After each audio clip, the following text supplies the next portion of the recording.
हे त्यांच्यावर, that is the decision making of the students. होणाऱ्या दुष्परिणामांची जबाबदारी सांगा. तुम्ही त्यांना असं उपदेश करत बसू नका. आपलं इंटेस्टाईन 5 ते 5.5 मीटर असतं. ह्या इंटेस्टाईनमध्ये क्लीनलीनेस असणं गरजेचं आहे की नाही, या समस्या, हे इन्सिडन्स ठेवले की हे पुस्तक आणि हा बायोलॉजीचा पार्ट सगळा कव्हर होतो. आणि हाच बायोचा पार्ट पुढे 11वी 12वीला आहे आणि CETसाठी हे जास्त महत्त्वाचं आहे. नेक्स्ट पुढे जाऊया. हे आधीच्या अभ्यासक्रमात होतं. अभ्यासक्रम करताना पिक्चर पाहून अभ्यास करा, म्हणजे तुम्हाला जास्त आकलन होईल. पुस्तकातल्या डायग्रॅम्स आहेत या काढण्यासाठी आहे. पुस्तकात 276 डायग्रॅम्स आहेत आणि तुम्हाला सराव करायचा आहे तो फक्त 60 आकृत्यांचा. या 60 आकृत्या तुम्हाला काढण्यासाठी येतील किंवा डिटेल स्टडी करण्यासाठी येतील. बाकी सर्व फोटोग्राफ्स आहेत. काही फोटोग्राफ्स आहेत आणि काही स्ट्रक्चरल फिगर्स आहेत, त्या येणार नाही. टोटल 276 पैकी 60 फिगरचा तुम्ही अभ्यास करायचा आहे. नेक्स्ट पुढे जाऊया आपण. ही मेंदूची जी आकृती आहे ही अत्यंत महत्त्वाची आहे. ह्याचं ॲप्लिकेशन कसं आहे, त्याच्यात आम्ही 9 एरियाज दिलेले. आपल्या डोक्यामध्ये असे धड्याचं नावच फार सुंदर आहे, कोऑर्डिनेशन, समन्वय. आपल्या व्हॉट इज बॅलन्स पर्सनॅलिटी, स्वतःची बॅलन्स पर्सनॅलिटी जर राखायची असेल तर ह्या 9 एरियाजमध्ये आपण कंट्रोल करणं गरजेचं आहे. स्त्रिया जास्त बडबड्या का असतात किंवा अवाजवी बडबड का करतात? जेंट्स त्या मानाने बडबड कमी करून काम करण्याकडे त्यांचा कल असतो, म्हणजे दोज आर कॉल्ड ॲज कायनॅस्थेटिक. मग कायनॅस्थेटिक म्हणजे काय हे या फिगरवरून कळेल आणि म्हणून या फिगरचा अभ्यास करणं गरजेचं आहे. कोणता एरिया डेव्हलप केला की आपल्यामध्ये कोणती क्षमता वाढेल हे या फिगरमध्ये, म्हणजे हा 11वा धडा उत्तम रीतीने डिटेल स्टडी करणं आणि त्याचा दैनंदिन जीवनाशी अभ्यास करणं महत्त्वाचं आहे. नेक्स्ट पुढे जाऊया. नेक्स्ट लास्ट जाता भैया. असे क्वेश्चन्स येणार आहे. फिगर्स दिले, त्याच्यातले मिसिंग पार्ट दिलेले आहे, म्हणजे तुम्हाला डिटेल स्टडी फिगरची करणं गरजेचं आहे. पुढे जाऊया. नेक्स्ट एकदम इव्हॅल्युएशन आणि मग थांबूया. हा क्वेश्चन पेपरचा पॅटर्न आहे. 1 मार्काचेच पहिले येतील, मगाशी सरांनी दिलंय, पण 1 मार्काचाच पहिला प्रश्न असेल असं अजिबात नाही. कुठेही असेल 5 मार्काचा पहिला असेल, 1 मार्काचा शेवट असेल, म्हणून कुठेही नंबर क्वेश्चन नंबर दिलेला नाही. कृपया तसं करू नका, कारण आधीच्या ह्याच्यामध्ये 3 वर्षाचे मागचे पेपर कडून विद्यार्थी स्वतः genius student can setup the question paper हे असायचं. आता इथून पुढे ते नसणार. नेक्स्ट हे सांगितलं तसं MCQ हे फक्त प्रॅक्टिकलवर आहे, ॲक्टिव्हिटीजवर नाही. ॲक्टिव्हिटीवर हॉट्स क्वेश्चन्स आहेत. मग अशी एक करेक्शन करते. नेक्स्ट प्रश्नपत्रिका अशी असणार आहे. आकलनावर आणि उपयोजनावर मुक्त विचारांना प्राधान्य असणार आहे. उच्चतम मानसिक विचारांचं विकसन आणि नाविन्यपूर्ण प्रश्न. कृपया बाजारात मिळणारे हॉट्स क्वेश्चन्स हे तुमच्या सरावासाठी असणार, पण त्या हॉट क्वेश्चन्सचा बोर्डाच्या क्वेश्चन पेपरची काही संबंध नसेल, कारण बोर्डाचे क्वेश्चन पेपरमध्ये 12 गुणांचं वेगवेगळ्या पद्धतीचेच क्वेश्चन्स विचारले जाणार आहेत. नेक्स्ट हे मगाशी दिलेलं आहे वेटेज, म्हणून आपण नको करूया. तुमचा रोल महत्त्वाचा आहे. काय तोच रोल, ती स्लाइड पाहूया. नेक्स्ट आहे. नेक्स्ट पहा, पुढची जाऊया. हा तुमचा रोल आहे. What you have to say is far important than what I have to tell you. मी सांगण्यापेक्षा तू काय म्हणतेस तिथे आपल्याला आपल्या मुलाची आकलन क्षमता कळते आणि हा रोल तुमचा आहे. Next students need to be taught to B thinkers खाली आहे. थिंकर्स तयार करणं हा तुमचा रोल आहे. नुसतं शाळेत सोडणं आणणं आणि अभ्यास केला का विचारणं एवढ्यापुरतं लिमिटेड नसणार. नेक्स्ट. ही सगळे तुमच्या भूमिका असायला पाहिजे. जिथे तुमचं मूल आहे तिथून सुरुवात करा. या सगळ्या पद्धतींनी त्याला शिकवा आणि ते मूल खूप पुढे जाऊया. इथे आपण थांबूया. धन्यवाद.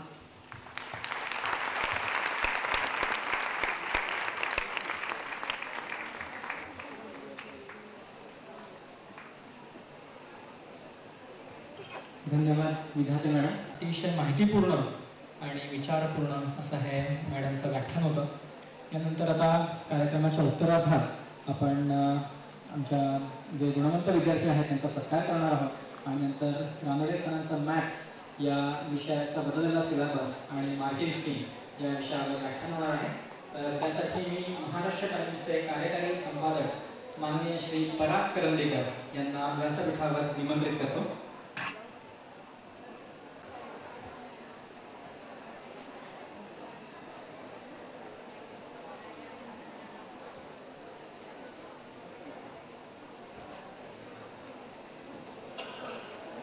मी रानडे सरांना अशी विनंती करतो की कृपया त्यांनी करंदीकर सरांचा सत्कार करावा.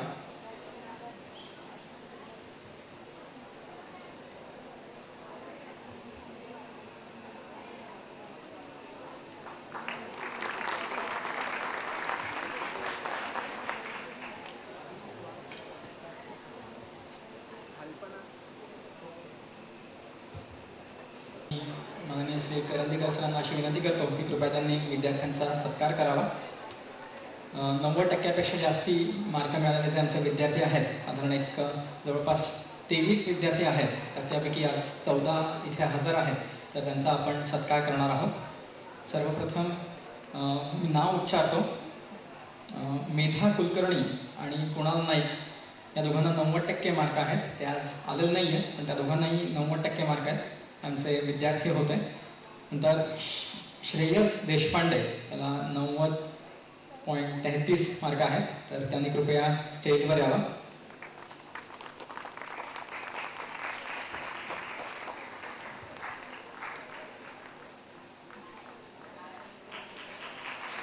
कृपया काळ्या बाजून आपण त्यांचा सत्कार करा.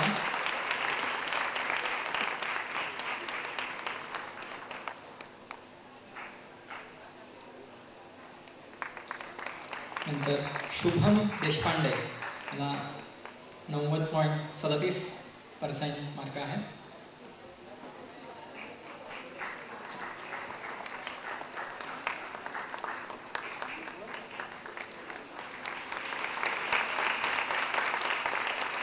नंतर निविधा देसाई याला 90.73% मार्क आहे.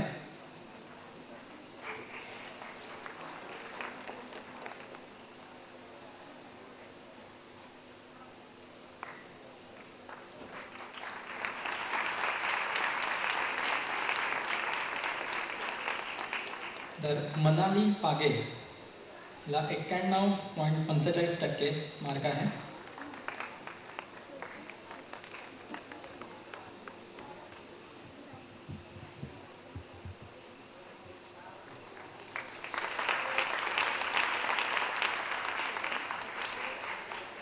नंतर श्रिया पाठक हिला 93% मार्क आहे. श्रिया पाठक.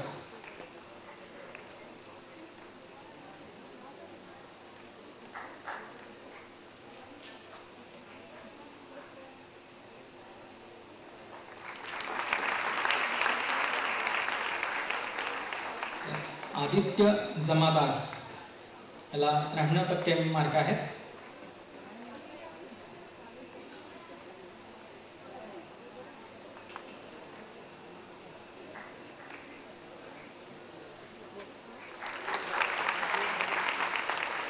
तर ऋतुजा सरदेसाई हिला सुद्धा 93% मार्क आहे. ऋतुजा सरदेसाई.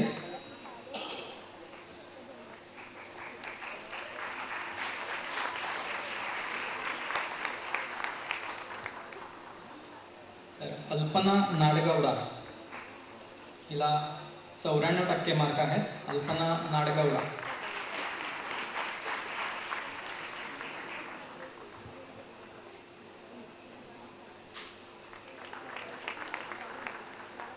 तर अभिषेक वाघ याला सुद्धा 94% मार्क आहे.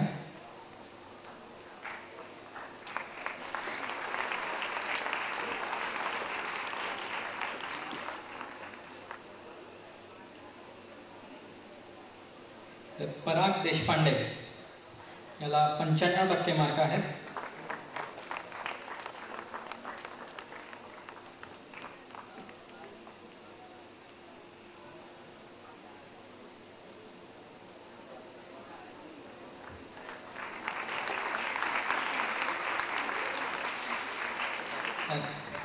चैत्राली पावनसकर हिला 95.5% मार्क आहेत.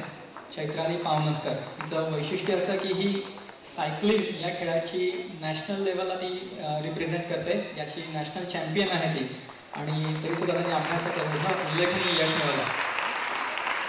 चैत्राली पावनसकर.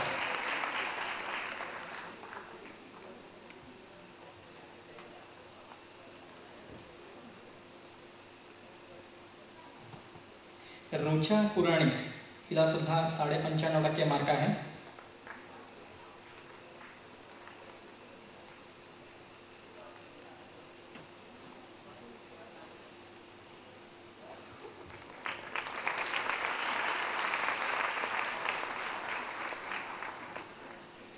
तर रोहित मूर्ती हा ICSE बोर्डाचा स्टुडंट आहे आणि त्याला 96% मार्क पडलेले आहेत.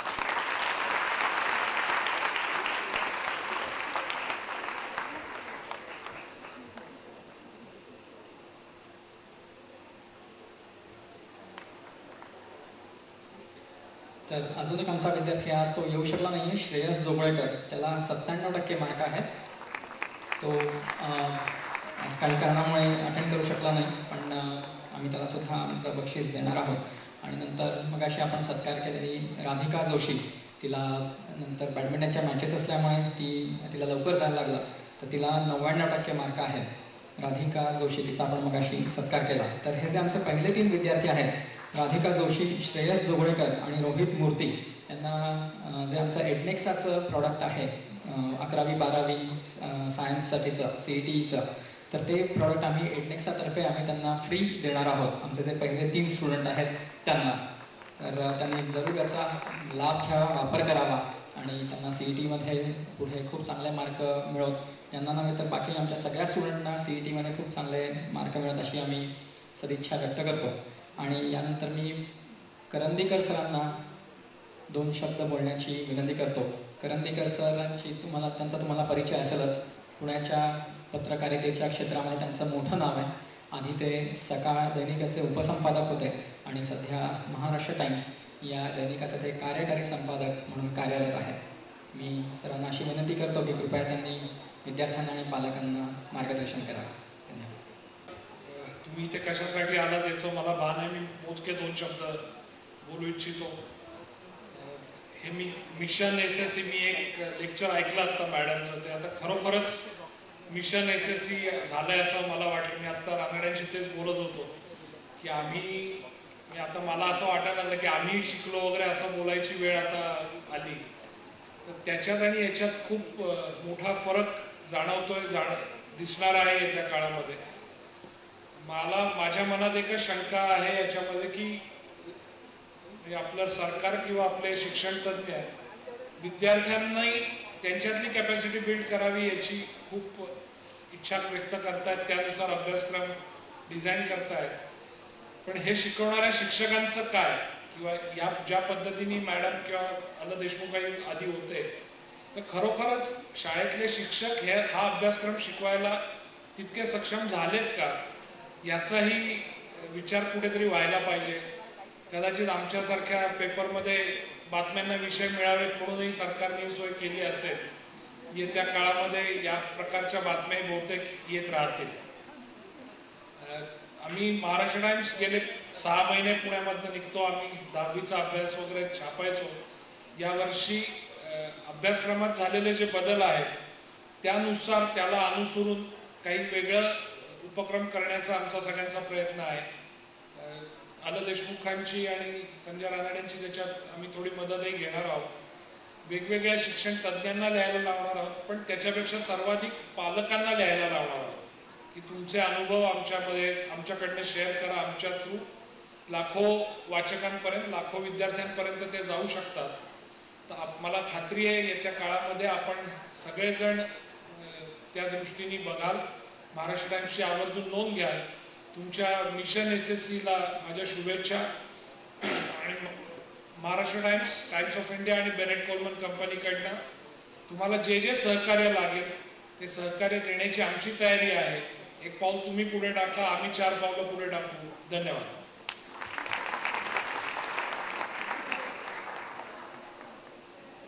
धन्यवाद करंदीकर सर. अजून एक आपली स्टुडंट आहे ऐश्वर्या नगरकर, ती आत्ता इथे आलेली आहे. तर मी करंदीकर सरांना अशी विनंती करतो की त्यांनी तिचा सत्कार करावा. ऐश्वर्या नगरकर.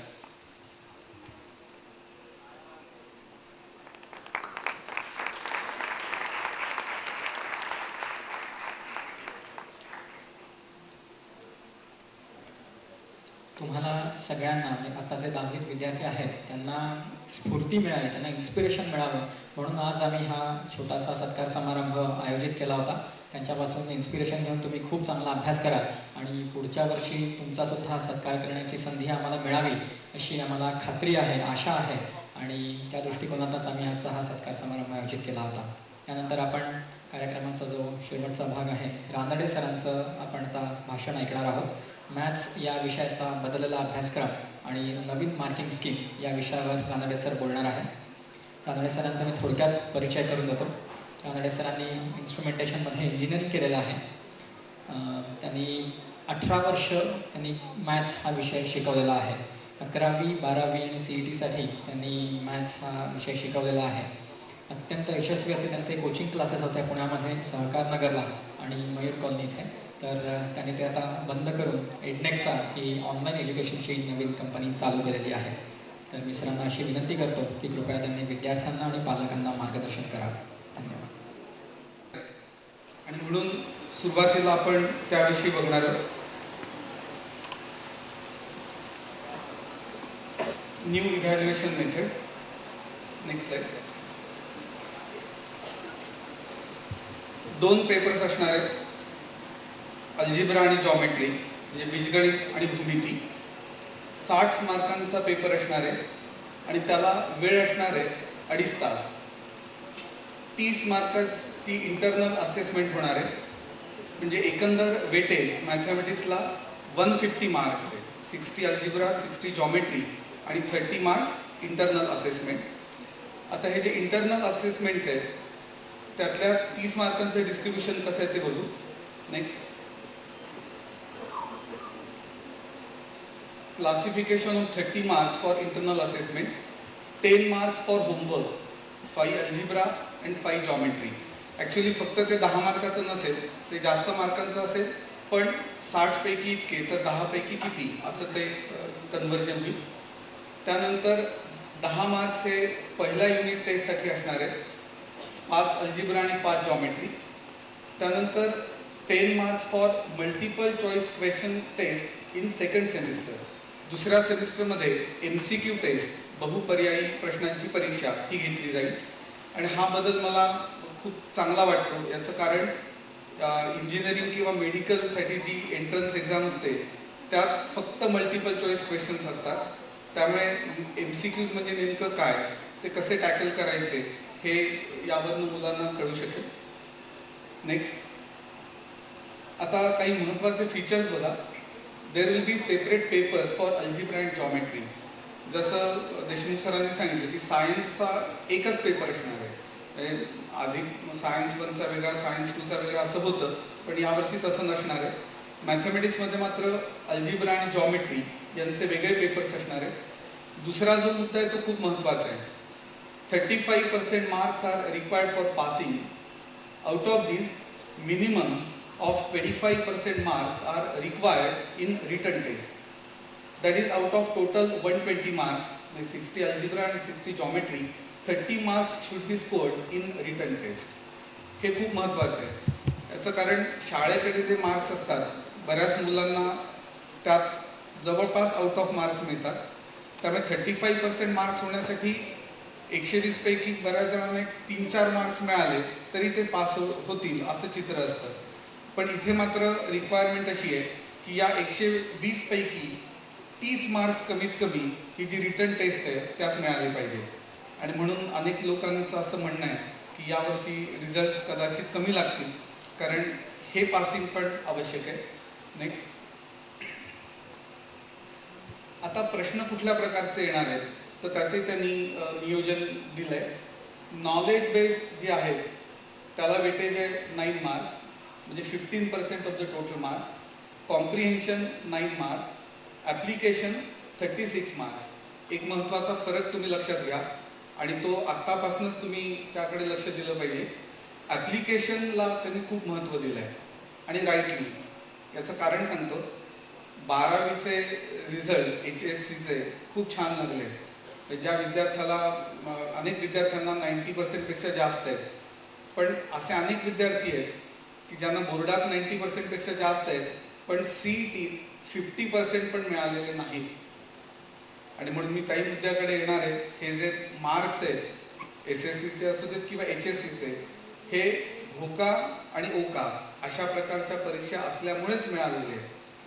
म्हणजे अनेक जे यातले तज्ज्ञ आहेत ते असं म्हणतात की ही सूज आहे 94%, 95%, हे बाळसं नाही, ही सूज आहे आलेली. तर असं का झालं?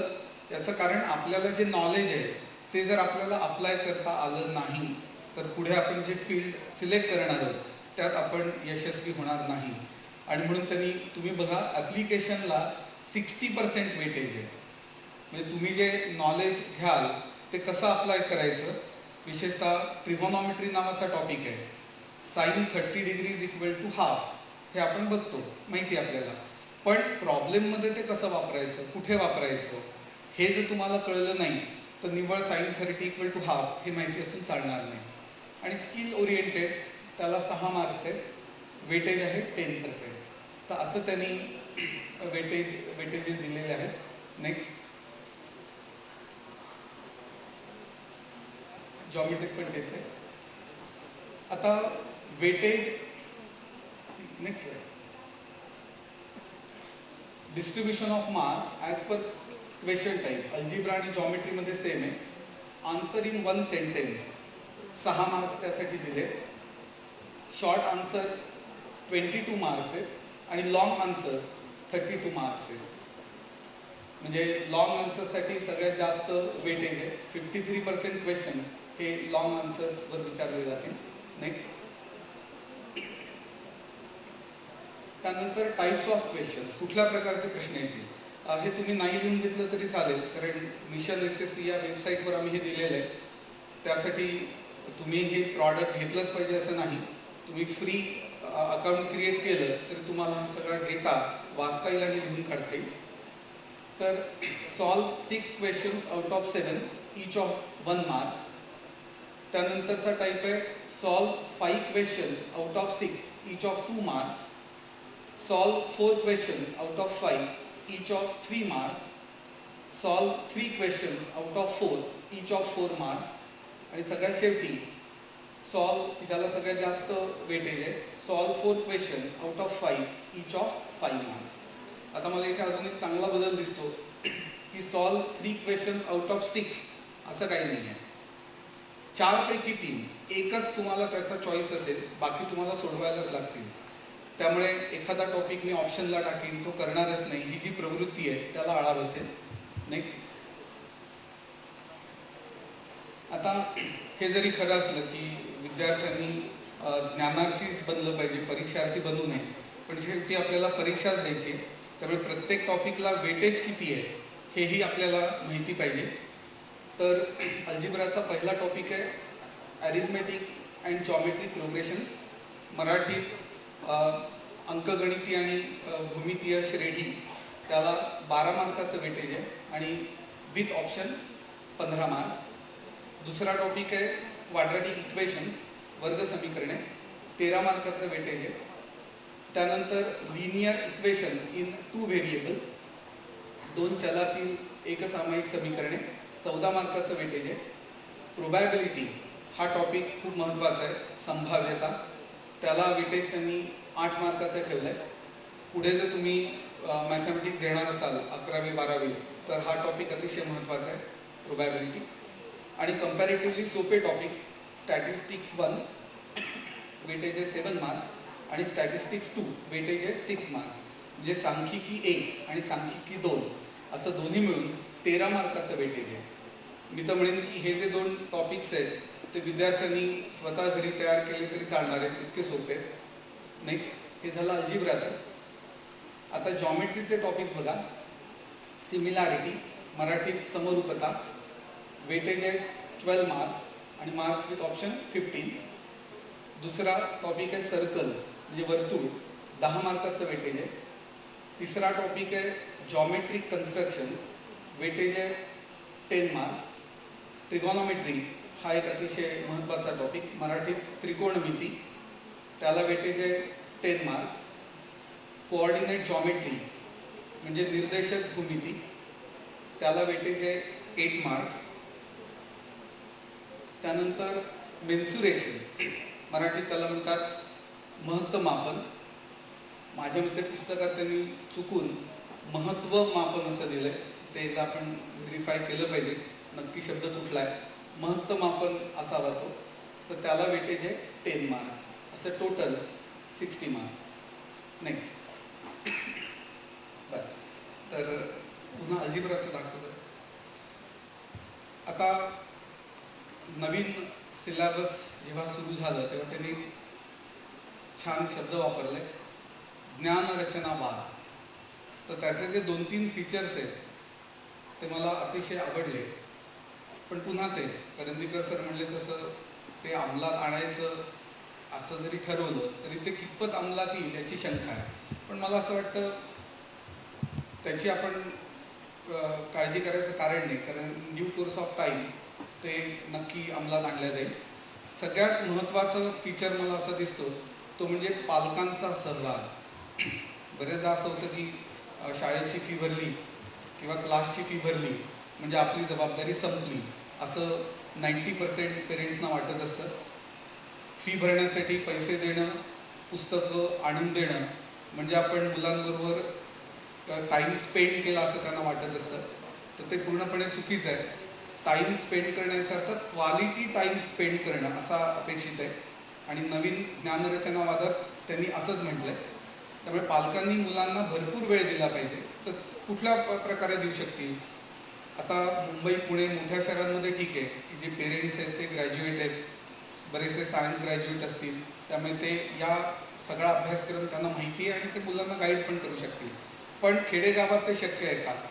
तर त्यांनी ज्या ॲक्टिव्हिटीज दिल्या आहेत त्या अशाच दिल्या आहेत की आईबाप फारसे शिकले नसतील तरी बऱ्याचशा ॲक्टिव्हिटीजमध्ये ते मुलांना मदत करू शकतील. म्हणजे असं म्हणतात की विद्यार्थी, पालक आणि शिक्षक हा जर त्रिकोण पूर्ण झाला तरच ते खरं शिक्षण असतं. आणि त्या दृष्टीने हे एक महत्त्वाचं पाऊल आहे. त्यामुळे पालकांनी स्वतः या ॲक्टिव्हिटीजमध्ये लक्ष घालावं. ॲक्टिव्हिटीज पार्ट हा फक्त सायन्समध्येच आहे असं नाही, तर मॅथमॅटिक्समध्ये पण खूप छान छान ॲक्टिव्हिटीज दिल्या आहेत. तर त्याही पालकांनी स्वतः जरूर वाचाव्यात आणि आपला पाल्य ते करतोय की नाही याकडे लक्ष द्यावं. दुसरा मला एक महत्त्वाचा फीचर मी याचविषयी सांगणार आहे की ॲक्टिव्हिटी. माझा जो 18 वर्षाचा अनुभव आहे की बरेचदा अनेक मुलांना असे टॉपिक्स आहेत की ट्रिगॉनॉमेट्री त्यावरची सम्स करता येतील जसं नाही, पण ती मुलं मठ्ठ नक्की नाही आहे. त्यांच्याकडे खरं मॅथमॅटिकल ॲबिलिटी आहे. जर त्यांना अशी एक वेगळी ॲक्टिव्हिटी करायला सांगितली तर जी सो कॉल्ड हुशार मुलं आहेत, म्हणजे आपल्याकडे ज्याला खूप चांगले मार्क्स तो हुशार असं समजलं जातं, त्याहीपेक्षा ती जास्त चांगली परफॉर्म करू शकतात. तर मॅथमॅटिक्समध्ये पण इतक्या छान छान ॲक्टिव्हिटीज आहेत. जसं त्यांनी एक ट्रिपलेट दिलं आहे 1 नंतर 25 आणि 49. आता 1 is a square of 1, 25 is a square of 5 and 49 is a square of 7. मग आता या ट्रिपलेटचं वैशिष्ट्य काय? तर 25 मायनस 1 इज 24 आणि 49 मायनस 25 इज ऑल्सो 24. त्यामुळे 3 नंबर्सचे स्क्वेअर्स, असे 3 नंबर्सचे स्क्वेअर्स आहेत घ्यायचे की 2 कॉन्झिक्युटिव्ह स्क्वेअर्समधला डिफरन्स हा सारखा असेल. मग त्यावर त्यांनी असा प्रश्न विचारला आहे की अशी ट्रिपलेट्स तुम्हाला शोधता येतील का? आता यात कुठेही फॉर्म्युला आठव मग त्यात व्हॅल्यू सबस्टिट्यूट कर आणि कॅल्क्युलेशन्स कर असं फारसं नाही आहे. त्यामुळे ज्या मुलांना मॅथमॅटिक्स हा विषय बोरिंग वाटतो किंवा डिफिकल्ट वाटतो त्यांना ही जी ॲक्टिव्हिटी आहे ती इंटरेस्टिंग वाटेल. आणि एकदा इंटरेस्ट निर्माण झाला ना की मग काही फोर्स करायला लागत नाही, तो मुलगा आपोआप अभ्यासाला लागतो. त्यामुळे हा जो ॲक्टिव्हिटी पार्ट आहे हा अतिशय महत्त्वाचा आहे. तर यावर्षीपासून त्यांनी मल्टिपल चॉईस क्वेश्चन्स म्हणजे बहुपर्यायी प्रश्न हे इन्क्लूड केले. आता त्या बाबतीत मी असं सांगेन की विद्यार्थ्यांनी स्वतः असे MCQs तयार करायचा प्रयत्न करा आणि ते अगदी सोपं आहे. म्हणजे सुरुवातीला मी असं सजेस्ट करीन, पुस्तकात जी सॉल्ड सम्स आहेत तीच तुम्ही विचारात घ्या आणि त्या सॉल्ड समवर एखादा मल्टिपल चॉईस क्वेश्चन आपल्याला तयार करता येतो का तो स्वतः तयार करून बघावा, तो टीचरला दाखवावा किंवा 3-4 मित्रांचा ग्रुप असेल. ज्ञानरचनावादाचा अजून हा एक नवीन पैलू आहे की ग्रुपमध्ये ॲक्टिव्हिटीज करायच्या. 4-5 जणांचा ग्रुप तयार करायचा मित्रांचा आणि त्यात ही ॲक्टिव्हिटी करायची. अर्थात याचा अर्थ असा होत नाही की 5 जणांनी एकत्र यायचं आणि 12 टॉपिक जे आहेत अल्जिब्रा जॉमेट्रीचे ते डिवाईड करायचे, 2 तू कर 2 मी करतो असं होत नाही, किंवा 5 जणांनी मिळून कॅल्क्युलेशन्स करायची असाही त्याचा अर्थ होत नाही. पण जो ॲक्टिव्हिटी पार्ट आहे त्यासाठी तुम्ही एकमेकांची मदत घेऊ शकता. आता हे जे मल्टिपल चॉईस क्वेश्चन्स आहेत तुम्ही ठरवायला हरकत नाही की जसं ॲरिथमेटिक अँड जॉमेट्रिक प्रोग्रेशन्स प्रत्येकाने 5-5 मल्टिपल चॉईस क्वेश्चन्स हे काढून बघायचे आणि मग 5 जणांचे असे 25 तयार होतील. असं येऊ शकेल की काही कॉमन आहे, मग ते डिलीट करायचे आणि ते मग आपल्या टीचर्सना दाखवायचे शाळेत किंवा क्लासमध्ये. याचा एक अतिशय महत्त्वाचा फायदा असा होईल की जेव्हा आपण प्रश्न तयार करायला जातो तेव्हा तुमच्या लक्षात येईल की त्यासाठी मी तो जो टॉपिक आहे हा खूप छान वाचला पाहिजे. एकदा वाचून उपयोग होणार नाही, मी 2-2, 3-3दा वाचला पाहिजे. आणि मग जेव्हा टीचर तो टॉपिक शाळेत शिकवतील तेव्हा अजून तो आपल्याला चांगला कळेल. आत्तापर्यंत कसं झालं आहे की एखादा नवीन टॉपिक जेव्हा शाळेत शिकवला जातो तेव्हाच मुलं पहिल्यांदा तो टॉपिक ऐकत असतात आणि मग सगळेच काय एकपाठी नसतात, त्रिपाठी पण नाही होत आपल्यापैकी कोणी, कारण पुन्हा पुन्हा पुन्हा ऐकल्याशिवाय आपल्याला ते कळत नाही. पण जर आपण पहिल्यांदाच ते सगळं ऐकत असू तर आपण तेवढं ग्रास्प करू शकत नाही. तर या ज्ञानरचनावादात असं सांगितलं आहे की तुम्ही आधी स्वतः विचार करा, ते वाचा 100 वेळा. काय होईल तुमच्या असं लक्षात येईल की आपल्याला काहीच लक्षात येत नाही आहे, काहीच कळत नाही. तर त्याचा एक फायदा असा होईल की शाळा किंवा क्लासमध्ये टीचर्स जे सांगत आहेत त्याकडे तुम्ही अजून जास्त लक्ष द्याल आणि टीचर जेव्हा शिकवतील तेव्हाच तुमचं ते चांगलं लक्षात राहील. आता ही जी मिशन SSC वेबसाईट आहे तुम्ही जर मार्क केलं असेल तर त्यावर मल्टिपल चॉईस क्वेश्चन्स खूप छान दिलेले आहेत. आता एक सोपं उदाहरण देतो. त्यात एक समस्या आहे, द सोल्युशन ऑफ इक्वेशन दिली आहेत 2 इज. आता जी राजमान्य मेथड आहे, स्टँडर्ड प्रोसिजर आहे जी तुम्ही बोर्डाच्या परीक्षेत वापरणार आहात, त्यात डिटर्मिनंट मेथड किंवा एलिमिनेशन टेक्निक यांनी ती 2 इक्वेशन्स तुम्ही सॉल्व्ह करायची आणि आन्सर लिहायचे. पण जर हा मल्टिपल चॉईस क्वेश्चन म्हणून विचारला तर तुमच्या एक लक्षात येईल की ABCD या 4 ऑप्शन्सपैकीच एखादं सोल्युशन आहे. त्यामुळे तुम्ही ॲक्च्युअली सोल्युशन फाइंड आउट करायची गरज नाही, तुम्ही trial and error method use करू शकता. म्हणजे कसं, एक सोपं उदाहरण घेऊ. x + y = 2 आणि x - y = 0. आता याचा आन्सर आहे x = 1 आणि y = 1. तर पहिल्या ऑप्शनमध्ये जर 0 आणि 2 दिलं असेल तर तुम्ही चेक करू शकता 0 + 2 2 बरोबर आहे, पण 0 - 2 0 नाही. याचा अर्थ ऑप्शन ए पहिल्या ऑप्शनमध्ये दिलेला आन्सर बरोबर नाही. Then go for second option, go for third option. आणि ABC ऑप्शन्स नाही म्हटल्यावर चौथा ऑप्शन हा नक्की असला पाहिजे.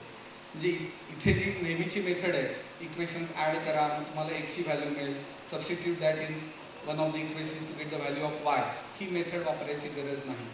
आम्ही मिशन SSC जवळपास प्रत्येक समच्या बाबतीत अशी शॉर्टकट मेथड दिलेली आहे आणि तिथे असं मेन्शन पण केलं आहे की ही मेथड बोर्डाच्या परीक्षेत वापरायची नाही. एका मुलांनी छान त्यावर असं सांगितलं की तो म्हटला, सर तुम्ही म्हणताय बोर्डाच्या परीक्षेत वापरायची नाही, पण आम्ही आन्सर चेक करण्यासाठी त्याचा उपयोग केला तर शॉर्टकट मेथडचा, तर अगदी बरोबर आहे. भलेही तुम्ही ती बोर्डाच्या परीक्षेत वापरू नका, पण शॉर्टकट मेथडचा उपयोग करून आपण जे आन्सर मिळवलं आहे ते बरोबर आहे की चुकलं आहे हे व्हेरीफाय करण्यासाठी त्या मेथडचा तुम्ही नक्की उपयोग करून घेऊ शकाल.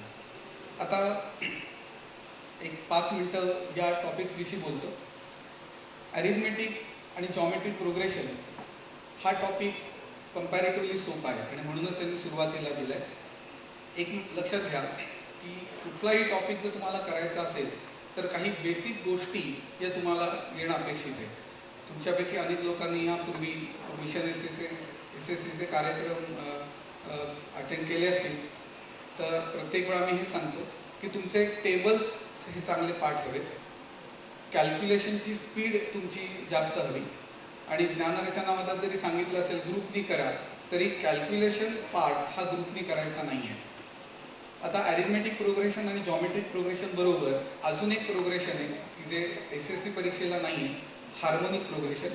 तर काही मुलांना पुढे IIT आणि EIEEE करण्यात इंटरेस्ट असतो तर मिशन एस एस सीत आम्ही फक्त त्याचा उल्लेख केला आहे की there is one more progression that is harmonic progression and how these 3 progressions are related. दुसरा जो टॉपिक आहे क्वाड्रॅटिक इक्वेशन्स हा अतिशय महत्त्वाचा आहे. कुठलाही टॉपिक असू दे त्यावरची सम्स करताना 1-2 स्टेप्स नंतर तुम्हाला इक्वेशनच सॉल्व करायला लागतं, आयदर क्वाड्रॅटिक इक्वेशन किंवा लिनियर इक्वेशन्स. फिजिक्स केमिस्ट्रीमध्ये पण तुम्हाला इक्वेशन्स सॉल्व करता आली पाहिजे, त्यामुळे हा टॉपिक महत्त्वाचा आहे. पुन्हा तेच लिनियर इक्वेशन्स. आता प्रोबॅबिलिटी, मराठी ज्याला संभाव्यता म्हणतात, हा टॉपिक त्यातल्या त्यात थोडा कठीण आहे. आता हे तुम्हाला मी घाबरवण्यासाठी सांगत नाही आहे, उलट ही माहिती मिळाल्यामुळे तुम्ही त्याची आधीपासून तयारी करणं अपेक्षित आहे. आता याची तयारी करण्यासाठी तुम्ही स्वतः जे पुस्तक आहे बोर्डाने दिलेलं ते तुम्ही खूपदा वाचून काढलं पाहिजे. Mission S S C probability या टॉपिकवर खूप छान नोट्स दिल्या असतील. सुरुवातीला सगळं अपलोड केलेलं नाही पण सप्टेंबरपर्यंत सगळा पाठ अपलोड झालेला असेल. आता संभाव्यता म्हणजे नेमकं काय? खरं ह्या ज्या गोष्टी आहेत ना त्या आपण डे टू डे लाईफमध्ये इतकेदा वापरत असतो. म्हणजे आज सकाळी आपण आम्ही असं म्हणत होतो की अरे पाऊस यायला नको, खरं असं वाटतं आहे 70% आहे प्रोबॅबिलिटी, चान्स आहे पाऊस पडण्याचा.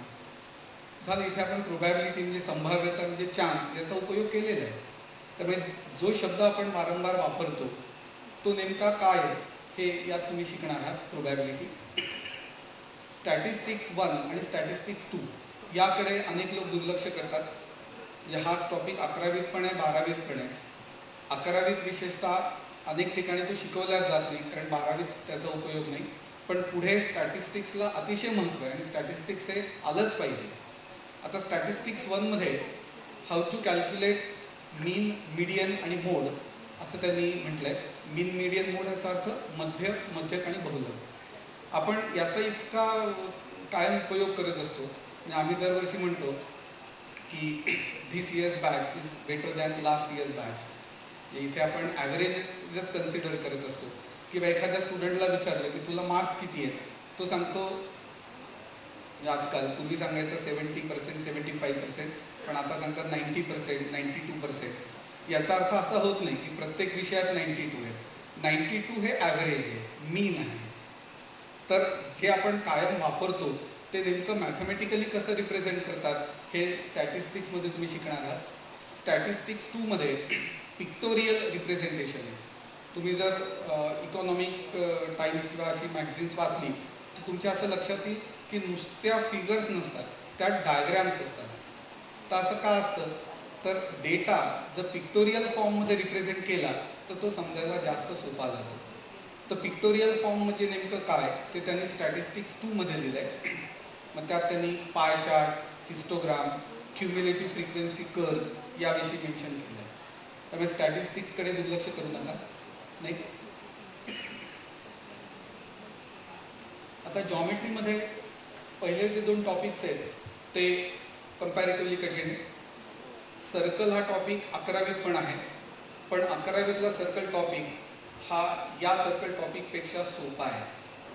दोन्ही जॉमेट्रीमधलेच आहे. मग असं का होतं? कारण 11वीतला जो सर्कल टॉपिक आहे त्यात अल्जिब्रा इज इन्व्हॉल्व्ड. म्हणजे जसं x² + y² = a² हे सर्कलचं इक्वेशन आहे.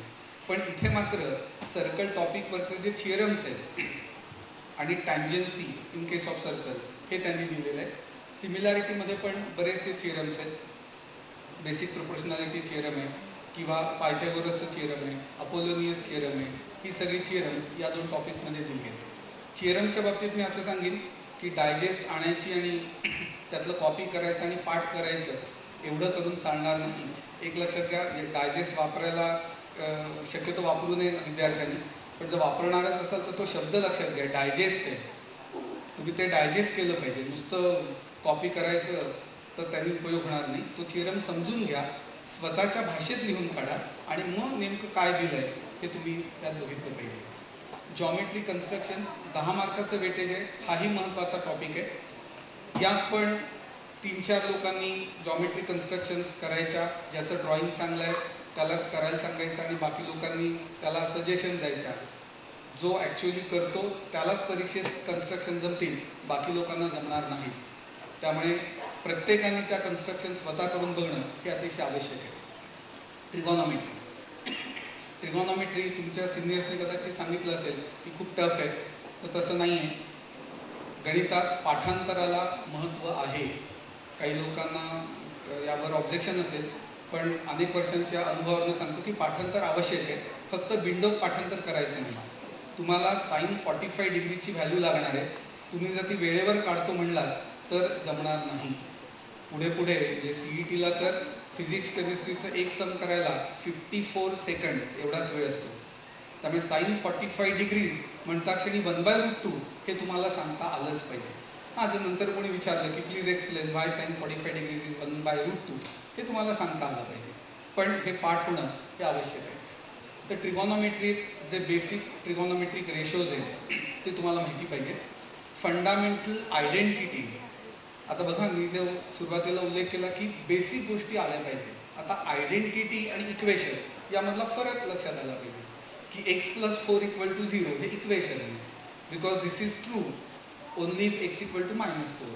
पण sin² θ + cos² θ = 1 हे इक्वेशन नाही आहे, ही आयडेंटिटी आहे.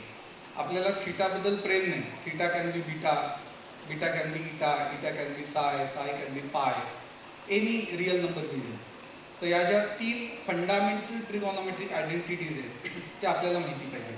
आता मी जे पाठांतर म्हणतो ना, sin² θ + cos² θ = 1, म्हणजे तुम्हाला विचारलं की व्हॉट इज 1 - cos² θ, तर तुम्हाला सांगता आलं पाहिजे. हे सांगता आलं याचा अर्थ तुम्ही विंडोक पाठांतर नाही केलेलं. तुम्हाला लक्षात आलं की टर्म्स रिअरेंज करून what is 1 - cos² θ, it is nothing but sin² θ. आता ट्रिगॉनॉमेट्री थोडी डिग्री ऑफ डिफिकल्टी वाढली आहे कारण यात वर्ड प्रॉब्लेम्स आहेत.